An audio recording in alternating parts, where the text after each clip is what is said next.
Ben ritrovate amiche e amici dell'atletica.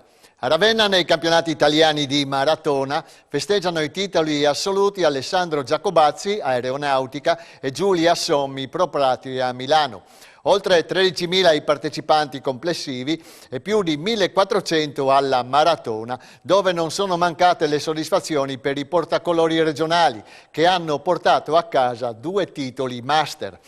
Giuseppe Puntel, Sportiamo, in 2 ore 35:15 si aggiudica il titolo tricolore M35 e abbatte il personale di 2:39:58 dello scorso anno stabilito a Reggio Emilia. Roberto Tomat, Atletica Monfalcone, ha fatto il suo dovere indossando la maglietta di campione italiano M70. Ha corso la distanza in 3 ore 25:36, crono in linea con lo scorso anno. A Roma aveva stoppato i cronometri a 3 ore 25:56, mentre quest'anno, ai primi di ottobre, si era espresso alla Mito Marathon in 3 ore 28:54. In campo femminile argento per Graziella Minetto, Azzano Runner, nella senior femminile 65. La mezza di Ravenna era anche valida come campionato italiano Vigili del Fuoco, dove Sereno Molinaro ha messo in bacheca un altro trofeo, vincendo nella categoria più 65 con il tempo di 1 ora 43:49, crono che gli ha garantito anche il secondo posto nella categoria M70. Domenica 27 novembre si correrà la 20ª edizione della mezza maratona Città di Palmanova. Organizzata da Eventi Sportivi Palmanova, la corsa è stata presentata nel Salone d'Onore della sede comunale della città stellata. Oltre 1.100 gli iscritti con un buon ritorno di austriaci e sloveni. L'obiettivo di superare abbondantemente i 1.500 partenti per quella che è stata negli anni d'oro la mezza più popolata della regione, oltre 3.700 nel 2014, è ampiamente alla portata. La presentazione si è piacevolmente dipanata tra gli interventi delle autorità, tra le altre il sindaco Giuseppe Tellini, con gli assessori Tomastrino e Simonetta Comand e il segretario della fila regionale Franco De Mori, e i divertenti intervalli dell'artista comica Catine. Il presidente di Eventi Sportivi Palmanova, Luca Martina, affiancato dalla moglie Anna, ha elencato le numerose iniziative che faranno da contorno all'evento principale. Sono stati premiati i fedelissimi che hanno partecipato a tutte le precedenti 19 edizioni e che domenica correranno per la 20ª volta. Marco Grimaz, Cristian Gerussi, Mario Bidoli, assente Pasquale Di Molfetta, hanno ricevuto la maglietta personalizzata dall'assessore Trino. Non mancheranno le iniziative per sensibilizzare l'opinione pubblica su problemi sociali. La non competitiva, ne ha parlato Carla Minini, porrà la sua attenzione su quella della violenza sulle donne. Staffetta scuole e passeggiata con i cani animeranno la giornata di sabato. Massimo Collini, vicepresidente dell'Atletica Buia, ha ricordato l'amico Adriano Gabrieucic, portato via dalla SLA. Domenica spingerà la carrozzina di Stefani, colpita dalla stessa devastante malattia e che ha espresso il desiderio di essere al via. Il presidente veterani dello sport della sezione Palmarina, Walter Buttò, ha annunciato che il prossimo anno i campionati italiani di mezza maratona dell'Unione Nazionale sono stati assegnati a Palmanova. Insomma, mentre si cura nei minimi dettagli il presente, l'occhio è già proiettato al futuro. La parola al presidente di Eventi Sportivi Palmanova, Luca Martina. Quest'oggi c'è la presentazione della 20ª mezza maratona Città di Palmanova e storicamente per noi questo è il primo passo per iniziare quelli che sono gli eventi che ci coinvolgeranno la prossima settimana, partendo da venerdì 25, sabato 26 e poi domenica 27, che appunto si darà il via alle ore 10 qui da Piazza Grande di Palmanova alla 20ª mezza maratona Città di Palmanova. E quest'anno abbiamo un bel compleanno, sono 20 candeline che spegniamo su una torta, oppure potremmo dire sulla pianta a 9 punte della città stellata.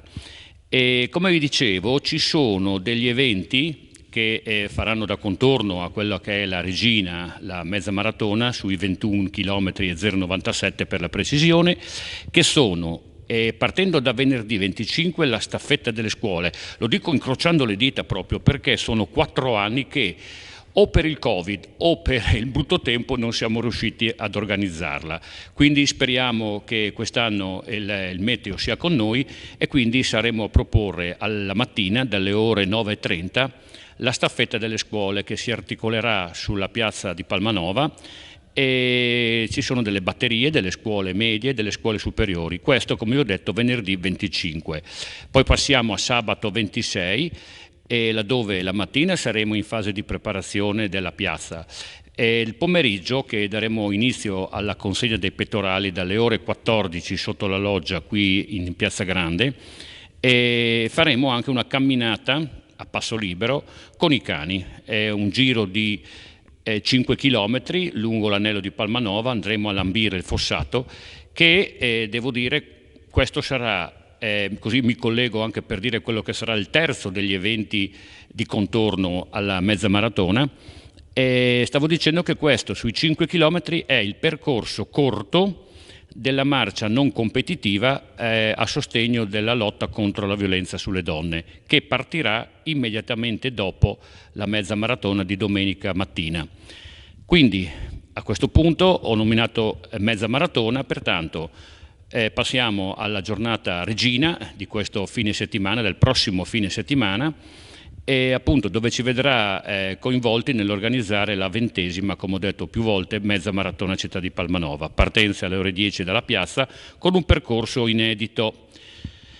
E dopo 19 anni abbiamo pensato di cambiare percorso. Fino all'anno scorso si andava verso i comuni di Santa Maria la Longa, passando per Clauiano, e Santa Maria la Longa per l'appunto, e passare poi per Trivignano.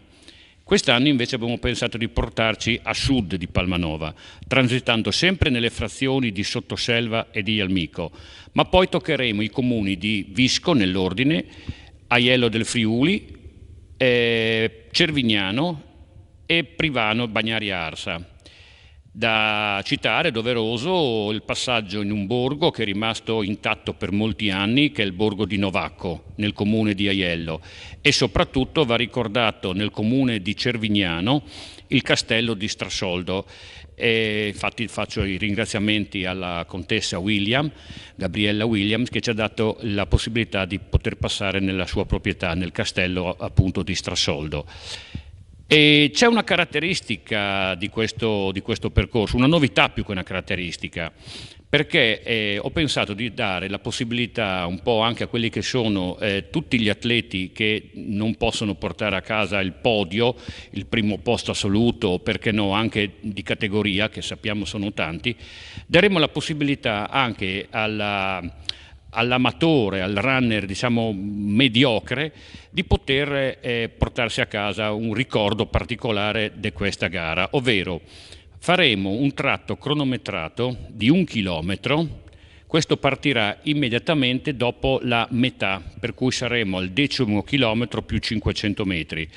Facile, facciamo 21,97 diviso 2, dovrebbe venire 10,500. Da lì ci sarà l'inizio del chilometro lanciato. Così l'abbiamo battezzato, chilometro lanciato, trofeo Dana Sport. Dana Sport è il nostro main sponsor. Quindi da lì partirà questo cronometro, ci sarà il tappetto per la rilevazione dei tempi con il transponder, col chip, che rileverà al termine di questo chilometro, che lo faremo cadere proprio di fronte al negozio del Dana Sport di Aiello, e verrà rilevato il miglior tempo, i 3 migliori tempi, 3 maschili e 3 femminili, escludendo i 5 assoluti maschili e femminili e tutti i premiati delle categorie, partendo di tutti i master. Premieremo i migliori tempi. Doveroso ricordare anche la partecipazione, che ormai sono dei fedelissimi qui a Palmanova, degli amici di Diego, ai quali vanno i miei saluti e di tutta l'associazione. Sono veramente degli affezionati, così come un'amica, anche lei, che verrà qui a Palmanova, si farà spingere sul suo roller, adesso non so qual è la terminologia precisa. Comunque sia gli amici di Diego, che sono numerosissimi, veramente mi pare che sono una quindicina, 30 in tutto, tra i ragazzi sul roller, sulla seggiolina, e gli amici che li spingono. E questa ragazza, che se non vado errato è la prima volta che viene qui a Palmanova, di Bui appunto, che adesso onestamente mi sfugge il nome, ma probabilmente se lei ascolta la trasmissione di Renato saprà che stiamo parlando di lei. Il CONI nazionale premia gli atleti della Libertas Grions-Remanzacco. La Libertas Grions-Remanzacco si appresta a raggiungere Roma, dove il 25 novembre, presso la tribuna d'onore dello Stadio Olimpico, i suoi atleti saranno premiati dal presidente del CONI Malagò per i titoli italiani Libertas conquistati a Pistoia il 2 e 3 luglio. A guidare la squadra sarà Matteo Jereb, che ha vinto gli 800 metri assoluti, seguito dal padre tecnico Sergio. Risultato che ha coronato una stagione ricca di nuovi personali, dai 400 metri, 49 secondi e 86, agli 800 metri, 1, 51 e 83. Seguono le atlete della 4% assolute, Margherita Petrussa, Jennifer Fracastoro, Veronica De Ecker e Alice Beltramini. Quest'ultima anche vice campionessa italiana Libertas sui 200 metri. Le atlete, seguite dal tecnico Tommaso Pascolini, hanno come quartetto il record di 48 secondi e 80 nel giro di pista ed essendo tutte under 20 proseguono nel percorso di crescita sostenuto con attenzione dall'azienda Maddalena di Povoletto. Il soggiorno romano prevede anche un allenamento nella prestigiosa cornice dello Stadio dei Marmi. Sabato 26 novembre in un noto ristorante di Cordovado si svolgerà l'annuale cena sociale della Libertas San Vitese d'Urigon, alla quale vengono invitati personaggi dell'atletica, ma non solo, che abbiano vinto almeno un titolo mondiale o olimpico. Nel corso degli anni hanno già onorato questo prestigioso appuntamento tra gli altri Livio Berruti, Gelindo Bordin, Fabrizio Mori, Pietro Mennea, Yuri Chechi e Stefano Baldini. Quest'anno l'ospite stellare dei sanvitesi sarà la velocista olandese Daphne Schippers, 2 titoli mondiali e una medaglia d'argento olimpica nei 200 metri. Nel corso della serata saranno premiati gli atleti della società che si sono maggiormente distinti nel 2022. Si è concluso lo Smart Etna Camp per i gruppi di Sicilia e Friuli Venezia Giulia. Si è trattato del primo raduno gemellaggio dei 12 già pianificati e si è svolto al campo di atletica Montirossi di Nicolosi in provincia di Catania. Questo progetto di scambio e condivisione è nato da un'idea di Gianfranco Belluomo, consigliere regionale FIDA Sicilia, e Giovanni Tracanelli, vicepresidente di European Master Athletics e runner dell'Atletica San Martino. Vogliamo far incontrare atleti master, tecnici e dirigenti di diverse regioni italiane con analoghe figure della Sicilia, ha detto Tracanelli, per condividere esperienze e metodologie di allenamento, completando queste esperienze con scambi culturali e turistici. Centro di questo progetto è stato, come detto, Nicolosi, cittadina alle pendici dell'Etna, ideale per raduni tecnici in quanto dotata di impianti sportivi all'avanguardia e di percorsi per allenamenti in altura a 2000 metri. Protagonisti di questo primo scambio sono stati atleti, tecnici e dirigenti dell'Atletica San Martino e della Libertas Grions-Remanzacco, ospitati dallo staff locale. Nel corso del campo, oltre ad allenarsi su pista e in quota, i master friulani hanno potuto confrontarsi con Giuseppe Di Stefano, tecnico federale di lanci e atleta di fama internazionale, con il campionissimo Totò Antibo e assistere agli allenamenti guidati dal leggendario tecnico Gaspare Polizzi. Non è mancata la parte istituzionale, con l'incontro con l'amministrazione locale rappresentata dall'assessore Ugo Marletta. Nel corso dell'incontro è stato suggellato il rapporto sportivo tra le due regioni, con scambio delle relative bandiere. Non sono mancati gli accordi per nuove collaborazioni, a cominciare da un meeting internazionale su pista in calendario a Nicolosi per il prossimo mese di aprile. E con questo noi ci fermiamo qui anche per questa settimana. Grazie per l'attenzione, arrivederci a lunedì.